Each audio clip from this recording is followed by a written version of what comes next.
Hello friends, आप सभी को नमस्कार। आप देख रहे हैं क्लास 365, जहाँ पर हम लोग जो है NCERT 360 डिग्री जो बुक है इसको हम लोग कंप्लीट कर रहे थे। इसमें आपका जो है हम लोग ने जो भी वीडियो पीछे देख चुके हैं उसमें आपका क्लास 8 जो है उसमें हम लोग ने क्लास 8 का जो चैप्टर 10 है यानी कि ध्वनि हम लोग यहाँ तक कर चुके हैं, ठीक है। और आज इस वीडियो में हम लोग जो है ना आपका जो चैप्टर 3 बच गया था आपका 11, 12 और 13, ठीक है। इन तीनों को हम लोग इसमें कर लेंगे, ठीक है। और इसके बाद हमारा जो है क्लास 9 का शुरू हो जाएगा, ठीक है। तो हम इसके लिए एक स्पेशल वीडियो बना देंगे क्लास 9 का। फिलहाल जो इस वीडियो में हम क्या कर रहे हैं कि आपका जो 11, 12 और 13 जो बच गया आपका चैप्टर, इन तीनों को हम इसमें कर दे रहे हैं। और फिर इसके बाद जो वीडियो आएगा उसमें आपका क्लास 9 रहेगा पूरा, ठीक है। ऐसे ही करके हम लोग 12 तक कर लेंगे, ठीक है। अगर आपका ये जो बुक है मतलब ये बुक जो आपका है 2 से 3 दिन में इसको हम कर देंगे ख़त्म, ठीक है। और उसके बाद हम जब साइंस आपका हो जाएगा ख़त्म तो उसके बाद हम क्या करेंगे ना कि आपके लिए जो भी जैसे कि ज्योग्राफी भी आपका चल ही रहा है और हिस्ट्री भी आपका चल ही रहा है, ठीक है। तो उसका भी डेली वीडियो आपका आता है तो भी आप लोग देखते हैं, ठीक है। तो उसके बाद हम क्या करेंगे साइंस के लिए जो NCERT, ठीक है, NCERT से जो क्वेश्चन आपके इस बुक में दिए गए हैं, इस बुक से जो क्यूज है, ठीक है, उसको हम करेंगे स्टार्ट, ठीक है। जो भी आपको क्यूज देना होगा, जो पढ़ लिए आप इस बुक को, तो इसका जो क्यूज है अगर आपको देना होगा तो उसके लिए आप क्या कीजिएगा ना, जो आपका टेलीग्राम ग्रुप है उसको आप ज्वाइन कीजिएगा, ठीक है। इसका लिंक नीचे दिया गया है, जहाँ पर इसी बुक का जो क्यूज होगा हम चलाएंगे, ठीक है। आप वहाँ पर क्यूज दे सकते हैं, ठीक है। और इसके बाद जो आपका घटना चक्र बुक है उसका साइंस को हम लोग कर लेंगे, ठीक है। यानी कि पूरा जो साइंस आप लोग कमांड हो जाएगा, पहले इसको कर लेंगे NCERT हमारा हो गया पूरा साइंस। उसके बाद जो आपका घटना चक्र है, ठीक है, उसको हम लोग साइंस का जो भी क्वेश्चन होगा कर लेंगे। और फिर आपका बच जाएगा दृष्टि का साइंस। दृष्टि के साइंस में जो भी आपका क्वेश्चन दिया गया है, देखें उसमें क्वेश्चन कुछ दिया गया है, उसको भी कर लेंगे। इतना आप कर लीजिएगा तो आपका जो साइंस का क्वेश्चन जो आएगा, ठीक है, उसमें से बाहर नहीं आने वाला, ठीक है। तो आइए देखते हैं इसमें हम लोग आज 11, 12 और 13 को कर लेते हैं, ठीक है। देखिए जो आपका चैप्टर नंबर 11 है, इसमें बोला गया है विद्युत धारा के रासायनिक प्रभाव। क्या बोला गया है? विद्युत धारा के रासायनिक जो प्रभाव है इसके बारे में इसमें पढ़ना है। देखिए जो पहला क्वेश्चन इसमें बोला गया है विद्युत धारा के किस प्रभाव का उपयोग विद्युत बल्ब में होता है। पूछा गया है विद्युत धारा के किस प्रभाव का प्रयोग जो है वो विद्युत बल्ब में होता है, ये पूछा गया है। तो इसका जो हो जाएगा आपको उष्मीय प्रभाव का, किसका? उष्मीय प्रभाव का, ठीक है। यानी कि आपका पहला जो है आपका सही हो जाएगा उष्मीय प्रभाव। ये बोल रहा है विद्युत धारा के उष्मीय प्रभाव के कारण बल्ब का तंतु जो है आपका उच्च ताप तक गर्म होकर, ठीक है, गर्म होकर क्या होता है आपका दीप्त हो जाता है। तथापि यदि परिपथ में विद्युत धारा दुर्बल है तो तंतु जो है पर्याप्त गर्म न हो पाने के कारण दीप्त नहीं हो पाता, यानी जो वोल्टेज कम रहता है तो बल्ब जो अच्छा से नहीं जलता है, ठीक है। तो वही बात है कि जो आपका उष्मीय प्रभाव जो है इसके कारण जो है बल्ब जो है क्या होता है, जलता है, ठीक है। अगला है विद्युत धारा उत्पन्न करता है। बोला गया है विद्युत धारा उत्पन्न करता है, तो क्या करेगा ये आपका उष्मीय प्रभाव को एक जो है ना ये आपको उष्मीय प्रभाव को उत्पन्न करेगा, ठीक है।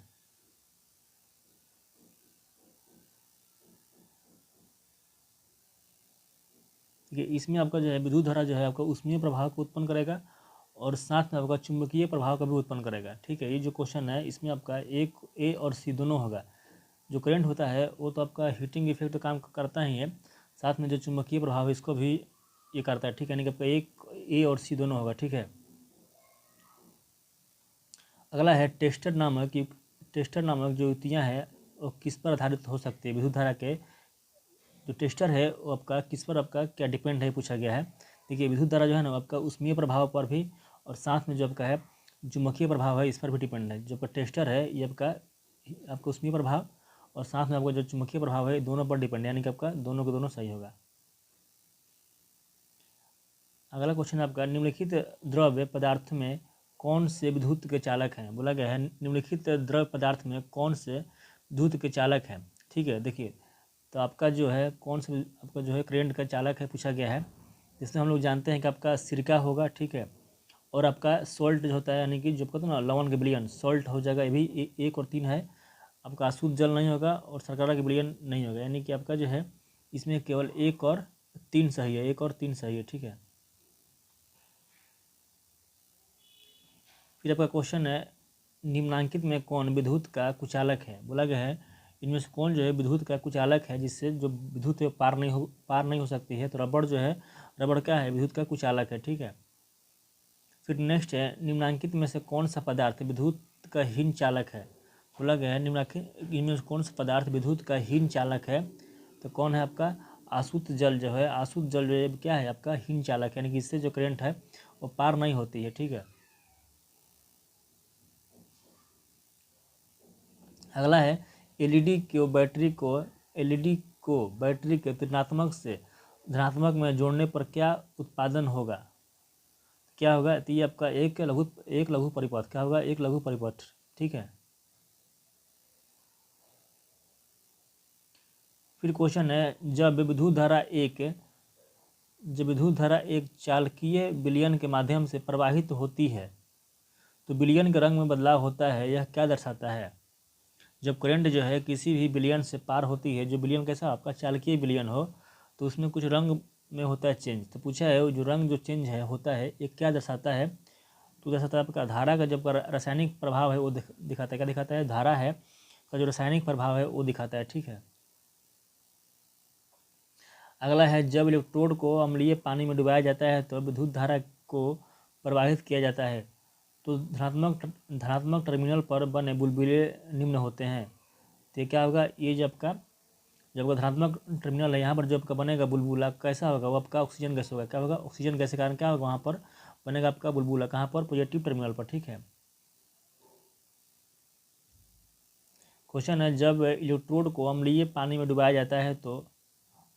जाता है और विद्युत धारा को प्रभावित किया जाता है तो ऋणात्मक टर्मिनल पर बने बुलबुले निम्न होते हैं। हमने ऊपर पढ़ा था कि जब धनात्मक है यहाँ पर कौन सा गैस है? यहाँ पर आपका है ऑक्सीजन है। ठीक है, और यहाँ पर आपका बोला गया है ऋणात्मक में, तो ऋणात्मक में कौन होगा? तो यहाँ पर आपका जब नेगेटिव होगा वहाँ पर आपका हो जाएगा कौन सा गैस? तो ये आपका हो जाएगा हाइड्रोजन गैस। कौन सा? ये आपका हो जाएगा आपका हाइड्रोजन गैस। ठीक है, अगला है रासायनिक अभिक्रिया के संदर्भ में निम्नलिखित कथनों पर विचार कीजिए। बोला है रासायनिक अभिक्रिया के संदर्भ में निम्नलिखित कथनों पर विचार कीजिए। कथन दिया गया है इलेक्ट्रोडों पर गैस के बुलबुले बन सकते हैं, इलेक्ट्रोडों पर धातु के निक्षेप देखे जा सकते हैं, विलयनों के रंग में परिवर्तन हो सकता है। पूछा है कौन सही है? तो कौन सही है? तो इसमें आपका 1, 2, 3 यानी कि आपका सब सही है। ठीक है, क्वेश्चन आपका विद्युत लेपन की प्रक्रिया विद्युत धारा के निम्नलिखित में से किस प्रभाव पर आधारित है? बोला है विद्युत लेपन की प्रक्रिया विद्युत धारा के निम्नलिखित में से किस प्रभाव पर आधारित है? किस पर है? तो ये आपका हो जाएगा किस पर? केमिकल इफेक्ट पर। किस पर आपका हो जाएगा? ये आपका हो जाएगा रासायनिक प्रभाव पर। ठीक है, अगला है क्रोमियम लेपन के संदर्भ में कौन सा कथन गलत है? बोला गया जो क्रोमियम लेपन है इसके बारे में कौन सा कथन क्या है गलत है, ये पूछा गया है। तो इसमें आपको हो जाएगा यह दिखने में चमकीला नहीं होता है। जो क्रोमियम है दिखने में क्या चीज़? चमकीला होता है। यहाँ पूछा दिया है नहीं होता है। बोला कौन गलत है? तो गलत यही हो जाएगा क्योंकि जो आपका क्रोमियम है वो दिखने में चमकीला होता है। ठीक है, और सभी तीनों क्या ऐसा ही है। ठीक है, आया क्वेश्चन है टीन के डिब्बे भोजन के भंडारण के लिए उपयोग किए जाते हैं तो लोहे और टीन का विद्युत लेपन किया जाता है क्योंकि लोहे पर टीन का जो है क्या होता है? विद्युत लेपन होता है। क्यों होता है? क्योंकि जो आपका है टीन जो है ना लोहा के तुलना में क्या है? कम आपका क्या है?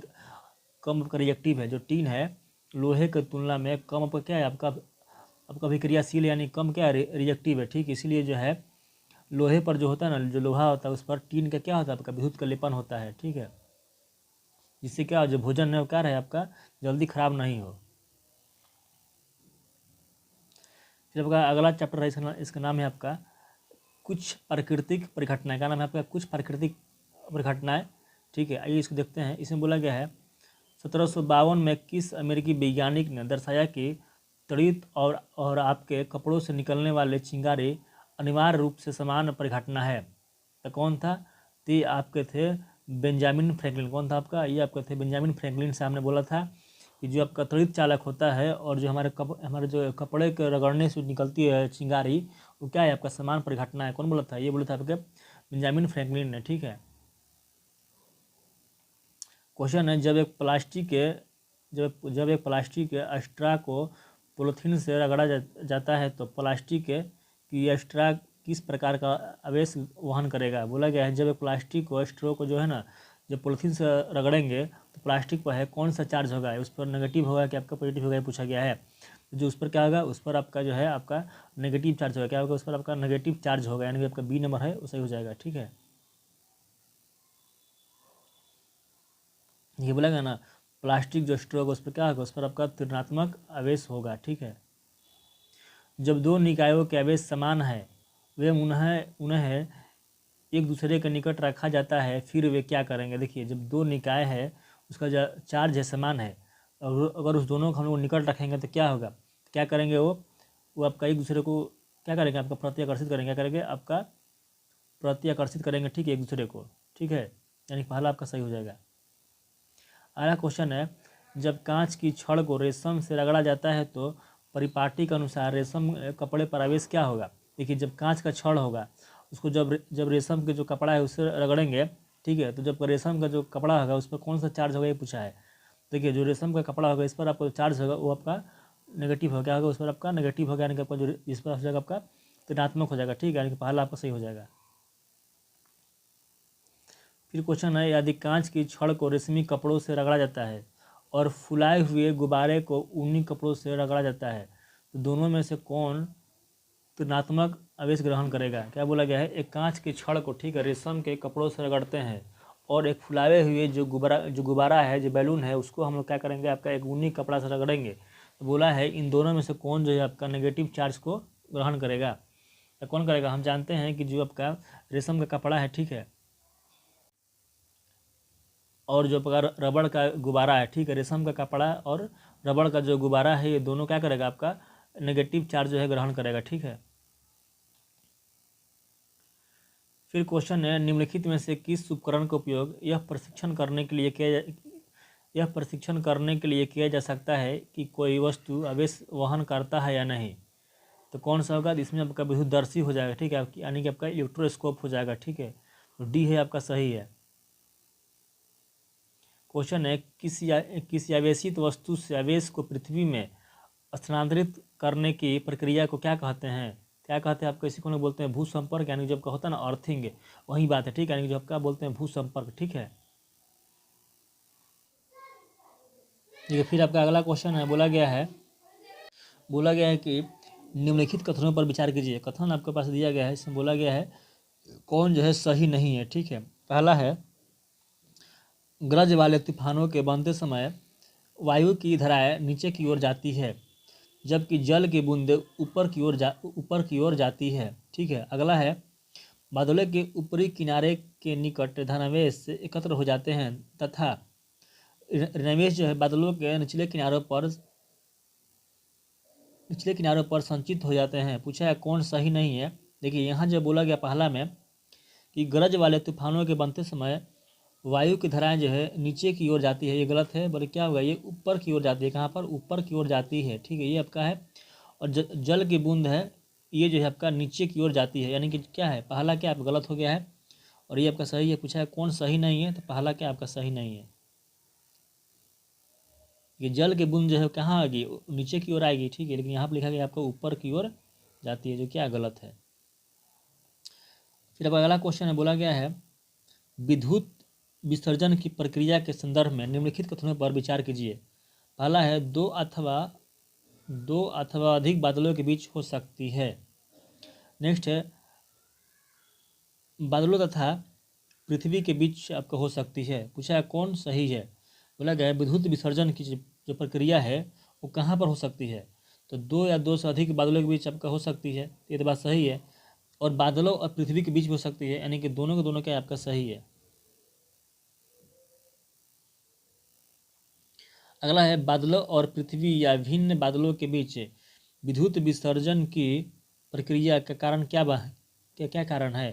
क्या कारण है आपका, बिजली है। जो बिजली है वहीं क्या है आपका जो विद्युत विसर्जन है उसका कारण है बादलों और पृथ्वी के बीच में। ठीक है, अगला है, अपनी सुरक्षा सुनिश्चित करने के लिए त्वरित झांझा यानी कि बादलों का गर्जन के दौरान कौन सा मानव क्रियाकलाप नहीं करना चाहिए। देखिए, जब आकाश में जब बिजली जब आपका होता है, थोड़ा बिजली जब चमकता है तो उस टाइम जो है क्या जो है नहीं करना चाहिए। बोला गया कौन सा जो आपका काम है वो नहीं करना चाहिए। तो क्या होगा आपका, तार वाले फ़ोन से बातचीत करना। क्या होगा, तार वाले जो फ़ोन है उनसे बातचीत नहीं करना चाहिए। पहला क्या आपका सही है।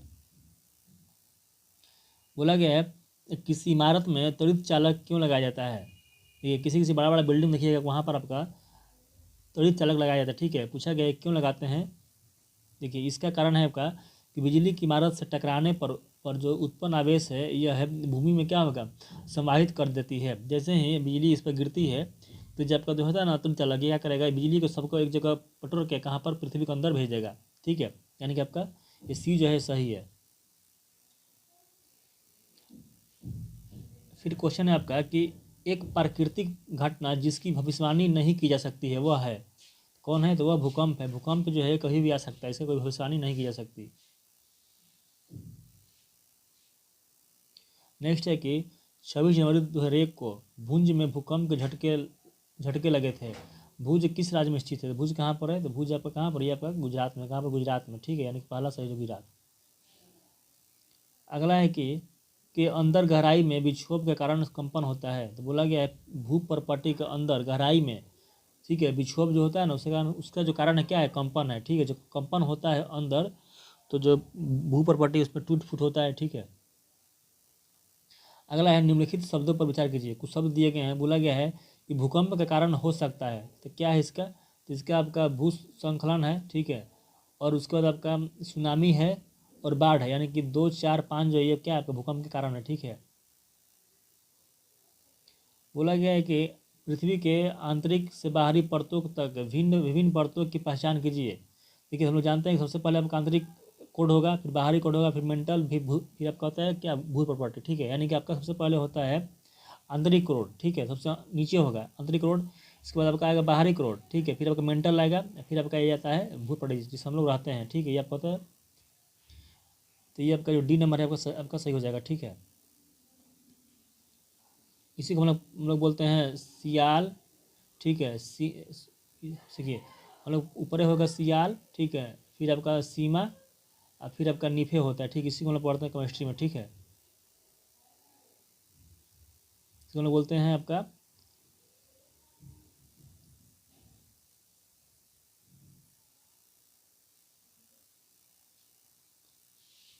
देखिए। फिर आपका क्वेश्चन है पृथ्वी की कौन सी प्लेट भूकंप के लिए क्या उत्तरदायी है? तो कौन सा है, ये आपका भूपर्पटी है। क्या है, पृथ्वी की जो आपका भूपर्पटी है, जो आपका ऊपरी सतह है वो क्या है आपका भूकंप के लिए उत्तरदायी है, ठीक है। पूछा है पृथ्वी के पर भू स्पंदन उत्पन्न हो सकती है। बोला गया है पृथ्वी पर भू स्पंदन उत्पन्न हो सकता है कैसे? ज्वालामुखी के फटने से, किसी उल्का पिंड के पृथ्वी से टकराने से, भूमिगत नाभिकीय विस्फोट से, पृथ्वी की प्लेटों की गतियों के कारण आते हैं। तो कौन सही है? तो इसमें आपका 1, 2, 3, 4 इनका क्या है, सब सही है, ठीक है। अगला है कि भारत में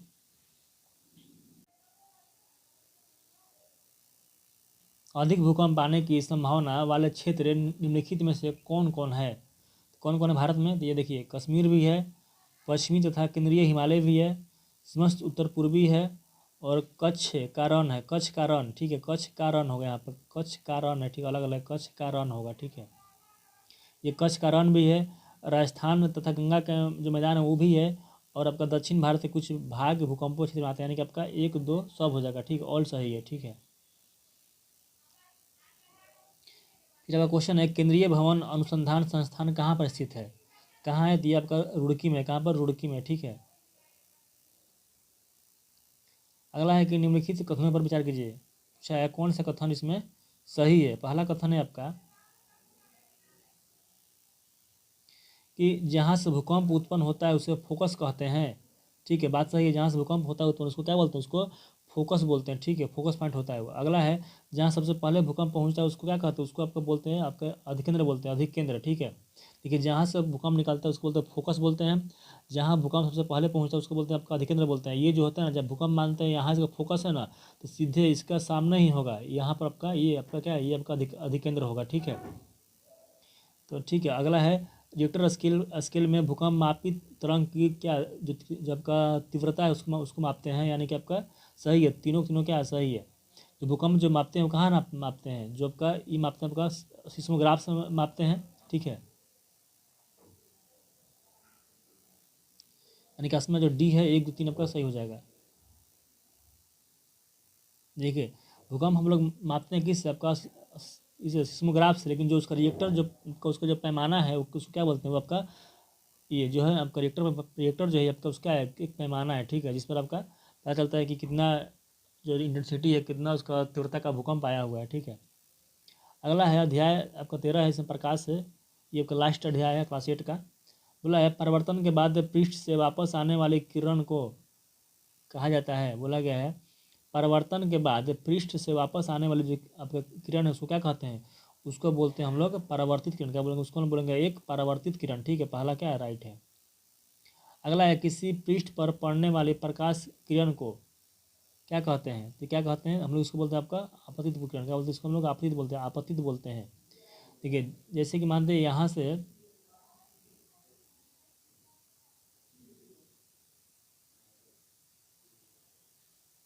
देखिए एक मान लीजिए क्या है, ये आपका दर्पण है, ठीक है, यहाँ से कोई लेंस आपका रे आया, फिर ऐसे गया, तो इसको हम लोग बोलते हैं आपका, इसको हम लोग बोलेंगे आपका आपतित बोलेंगे, इसको बोलेंगे आपका आपतित बोलेंगे, आपतित, ठीक है। और यहाँ से जो जा रही है इसको बोलेंगे आप लोग हम लोग परावर्तित, ठीक है। इंग्लिश में इसको हम इंग्लिश में इसको बोलते हैं आपका इंसिडेंस रे, और इसको हम लोग बोलते हैं आपका रिफ्लेक्टेड रे, ठीक है, वही पूछा है। इसका आंसर जो है आपका ऑप्शन नंबर सी है, जिसको हम बोलते हैं क्या चाहिए आपका आपतित किरण, ठीक है।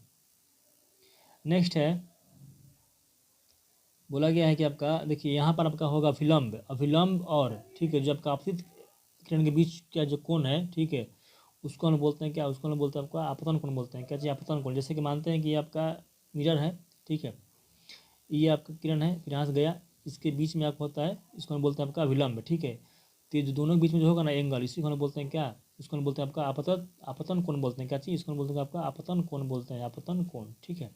यानी कि आपका इसमें जो बी नंबर है, बी ऑप्शन का क्या सही होगा, विलंब होगा, जिसको इंग्लिश में बोलते हैं आपका नॉर्मल, ठीक है, यही आपका नॉर्मल है, ठीक है। अगला क्वेश्चन है कि अभिलंब और परावर्तित किरण के बीच निर्मित कोण को क्या कहते हैं, इसको हम बोलते हैं आपका परिवर्तन कोण बोलते हैं, ठीक है। जैसे कि मानते हैं कि ये आपका हो गया, देखिए इसको हम लोग बोलते हैं आपका परिवर्तित कोण, ये परिवर्तित किरण है, इसके बीच का जो कोण है उसको हम लोग बोलते हैं आपका परिवर्तन कोण, ठीक है। इसका आंसर क्या होगा, विलंब होगा, ठीक है। अगला है परिवर्तन का नियम आपतन कोण परिवर्तन कोण के बराबर होता है। यह निम्न पर प्रकाश की किरण के परिवर्तन के लिए एक सत्य है। क्या सत्य है, केवल समतल पृष्ठ पर भी होता है, केवल अवतल पृष्ठ पर, उत्तल पृष्ठ पर नहीं, कि सभी के लिए सही है, ठीक है। अगला है आपतित किरण, परिवर्तित किरण और अभिलंब आपतन बिंदु पर कहाँ स्थित होता है, तो कहाँ से स्थित होगा, तो ये आपका होगा, ये होगा कहाँ, एक ही तल पर। देखिए एक ही तल पर कैसे हो गया, जैसे कि मानते हैं ये आपका दर्पण है, ठीक है, तो ये तीनों कहाँ पर है, इसी पर है ना, यानी कि ये आपका आपतित किरण हो गया, ये आपका परिवर्तित हो गया, ये आपका हो गया विलंब हो गया, तीनों कहाँ है, तीनों क्या है आपका एक ही तल पर है, यानी कि आपका एक ही तल पर होगा, सी नंबर सही। क्वेश्चन है अभिलंब किरण, आपतित किरण और परिवर्तित किरण में एक ही तल पर होते हैं क्या, ये आपका परिवर्तन में, कहाँ पर परिवर्तन में होते हैं एक ही तल पर, कहाँ पर परिवर्तन में, यानी कि पहला क्या है परिवर्तन, सही हो जाएगा। क्वेश्चन है कि दर्पण द्वारा बनाई गई छवि में वस्तु का दाई भाग, ये बोला गया है वस्तु का बाया दाई और दिखाई देता है, यानी जो उल्टा दिखाता है। मान लीजिए आपका यहाँ पर आपका क्या है, ये दर्पण है, अगर आप यहाँ खड़ा है, अगर आपका ये राइट है, ठीक है, तो इधर दिखाएगा या फिर आपका लेफ्ट दिखाएगा, ठीक है, यानी उल्टा दिखाता है। तो बोला गया है जो इस तरह का दिखाई देता है उसको क्या कहते हैं, उसको हम लोग बोलते हैं आपका पावर्स क्या बोलते हैं, पावर्स से परिवर्तन बोलते हैं, पावर्स परिवर्तन इसको बोलते हैं, ठीक है। तो पहला आपका राइट है, आपका पावर्स जो होता है परिवर्तन इसको बोलते हैं, ठीक है। नेक्स्ट है बोला गया है विचलित परिवर्तन तब नहीं होता है जब, क्या होता है, जब आपका परिवर्तन के बाद समांतर न रहे, ठीक है, और जब परिवर्तक सतह क्या समतल होती है, यानी कि आपका जो है इसमें जो है बोला नहीं होती है, ठीक है। ये कब नहीं होता है, तो ये जब आपका परिवर्तन के बाद जो है समांतर रहता है तब नहीं होता है, ठीक है। पूछा है नहीं होता है तो इसमें पहला सही हो जाएगा, ठीक है। अगला है जब दर्पण, बोला गया जब दर्पण के जैसे अधिक चमकदार सतह पर प्रकाश आपतित होता है तब क्या होता है। देखिए जब दर्पण के जैसे अधिक जो चमकदार सतह पर जो प्रकाश जो आता है तो क्या होता है, तो वहाँ पर जो है ना आपका नियमित क्या बोला, ये आपका पहला है नियमित परिवर्तन होता है, ठीक है, पहला क्या होगा, सही होगा, नियमित परिवर्तन होता है।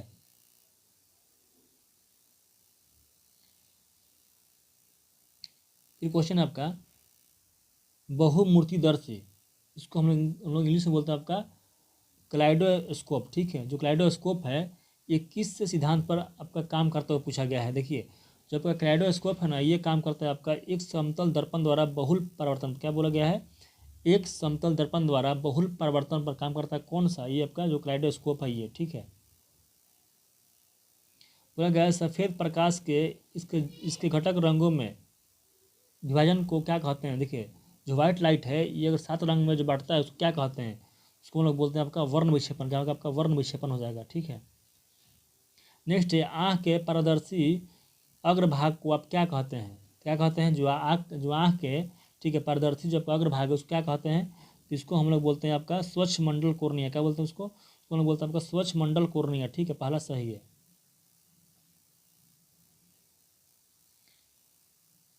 फिर हमारा नेक्स्ट है कोर्निया के पीछे एक गहरी मांसल संरचना होती है जिससे क्या कहते हैं। देखिए उसको हम लोग बोलते हैं आपका परितारिका कहते हैं, ठीक है, इसको इंग्लिश में बोलते हैं आपका आइरिस होता है, ठीक है, परितारिका या फिर आइरिस हो जाएगा। नेक्स्ट है मानव आँख के एक महत्वपूर्ण अंग परितारिका का कार्य क्या है, क्या कार्य है इसका, इसका कार्य है आपका पुतली के आकार को क्या करना, उसको कंट्रोल करना है। जो आपका पुतली का आकार उसको क्या करेगा, ये आपका कंट्रोल करेगा, ठीक है, यानी कि पहला क्या सही है। नेक्स्ट है नेत्र के उस भाग का नाम बताइए जो उससे विशिष्ट रंग प्रदान करता है, तो कौन सा, ये आपका परितारिका है, कौन, परितारिका, ठीक है। अगला है आँख का कौन सा भाग है आँख में प्रवेश करने वाले प्रकाश की मात्रा को क्या करता है, आपका कंट्रोल करता है, फिर उसको नियंत्रित करता है, तो कौन सा हो जाएगा, तो ये आपका परितारिका ही हो जाएगा, ठीक है, यानी कि जो परितारिका है ये आपका सही है, परितारिका। अगला है पुतली के आकार के द्वारा नियंत्रित किया जाता है, जो पुतली का आकार है उसके द्वारा जो परितारिका, देखिए जो पुतली का आकार है इसको परितारिका के द्वारा क्या होता है, उसको कंट्रोल करते हैं, किसका आकार, पुतली के आकार को, ठीक है। अगला है लेंस से प्रकाश को आँख के पीछे एक परत पर फोकसित करता है, इस परत को क्या कहते हैं, उसको बोलते हैं हम लोग दृष्टिपटल, क्या होगा, ये आपका दृष्टिपटल हो जाएगा, दृष्टिपटल। अगला है तंत्रिका कोशिकाओं द्वारा अनुभव की गई संवेदनाओं को, ठीक है, संवेदनाओं के किसके द्वारा, दंत, देखिए दक जो होता है ना आपका तंत्रिका तंत्र है उसके द्वारा कहाँ तक है, मस्तिष्क तक जाता है। देखिए जो भी हम लोग चीज़ देखते हैं या फिर फील करते हैं उसको जो है आपका दिमाग तक कौन पहुंचाता है, जो आपका दंक तंत्रिका है ये पहुंचाता है, ठीक है, जो सी नंबर आपका सही है वह है, ठीक है, दंक तंत्रिका, ठीक है। अगला है मानव नेत्र में शलाकाओं और शंकुओं के विषय में सही कथन का चयन कीजिए। देखिए बोला गया है शलाकाओं और शंकुओं के बारे में सही कथन क्या है। देखिए तो इसके बारे में सही होगा आपका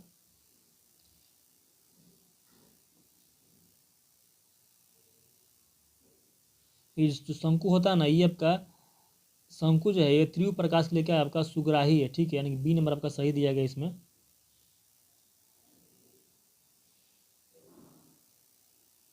देखिए बोला गया शंकु जो होता है ये आपका तीव्र प्रकाश के लिए क्या आपका सुग्राही है, सुग्राही है, और जो आपका सलाएँ है ना, सलकाएँ जो है, सलकाएँ ये मंद प्रकाश के लिए क्या आपका सुग्राही होता है, ठीक है। यानी जो शंकु है ना इसमें आपका रंगों के लिए होता है, ठीक है, शंकु जो है कौन होता है, इससे आपका रंगों के लिए होता है, यानी कि आपका इसका जो है ऑप्शन नंबर जो बी है सही हो जाएगा कि शंकु जो है वो तीव्र प्रकाश के लिए क्या आपका सुग्राही है, और जो शलाकाएँ हैं वो मंद प्रकाश के लिए क्या है आपका सुग्राही है, ठीक है। फिर आपका अगला क्वेश्चन है बोला गया है मानव नेत्र में शंकुओं के विषय में सही कथन का चयन कीजिए। ठीक है, हम लोग पढ़े जो शंकु है वो क्या है, वो आपका तीव्र प्रकाश के लिए क्या है, सुग्राही है, यानी कि जो ये तो सही हो जाएगा। और ये वर्णों की क्या है, सूचनाएं भेजती है, यानी जो रंग है उसके बारे में क्या होता है, ये सूचना देती है, यानी कि आपका 2 और 3 सही हो जाएगा, ठीक है। जो शंकु है वो आपका तीव्र प्रकाश के लिए क्या है, सुग्राही है, और साथ में जो रंग होते हैं उसके बारे में भी कौन बताता है, ये शंकु, इसको हम लोग कोन बोलते हैं, ठीक है, कोन रॉड होता है ना, कोन रॉड होता है ना, ऐसे कुछ है, यही है कोन रॉड, ठीक है, यानी कि आपका 2 और 3 सही हो जाएगा।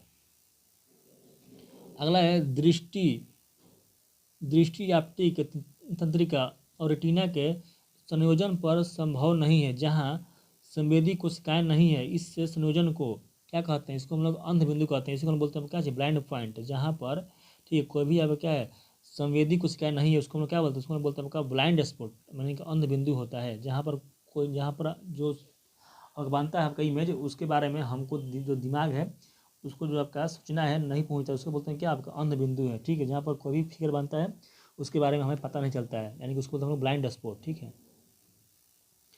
अगला है एक छवि का प्रभाव मानव नेत्र के नेत्र पटल पर लगभग कब तक बना रहता है। देखिए कोई भी जो फिगर है हमारे जो आपका आँख है उसमें कब तक बना रहता है, तो आपका 1/16 सेकंड तक बनता है। ठीक है, यानी कि आपका पहला जो है सही हो जाएगा।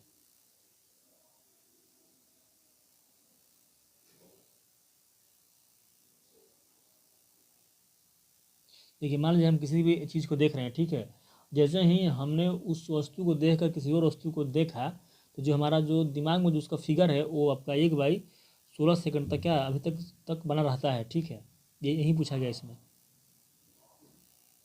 अगला है कि हम जो चलचित्र देखते हैं वह है वास्तव में अलग अलग अनेक चित्राओं का उपयुक्त क्रम में पर्दे पर प्रक्षेपण होता है। तुम्हें नेत्र के सामने प्रायः किस दर से परिवर्तित होते दिखाया जाता है।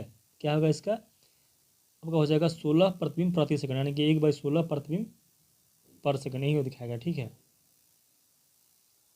अगला है एक सामान्य वयस्क मनुष्य के लिए सुस्पष्ट दृष्टि की न्यूनतम दूरी क्या होगी, कितना होगी, वो आपका होता है 25 सेंटीमीटर। ठीक है, हम लोग जो है कि आपका 25 सेंटीमीटर तक क्या होगा, जो हम लोग जो न्यूनतम दूरी है वहाँ तक हम लोग देख सकते हैं। ठीक है,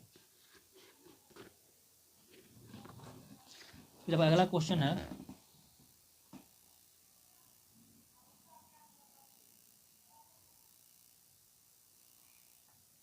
बोला गया निम्नलिखित कथनों पर विचार कीजिए। बोला गया है विशेष रूप से वृद्धावस्था में नेत्र दृष्टि आपका धुंधली आपका हो जाती है, इसे मोतियाबिंद कहते हैं। क्या कहते हैं इसको, मोतियाबिंद कहते हैं।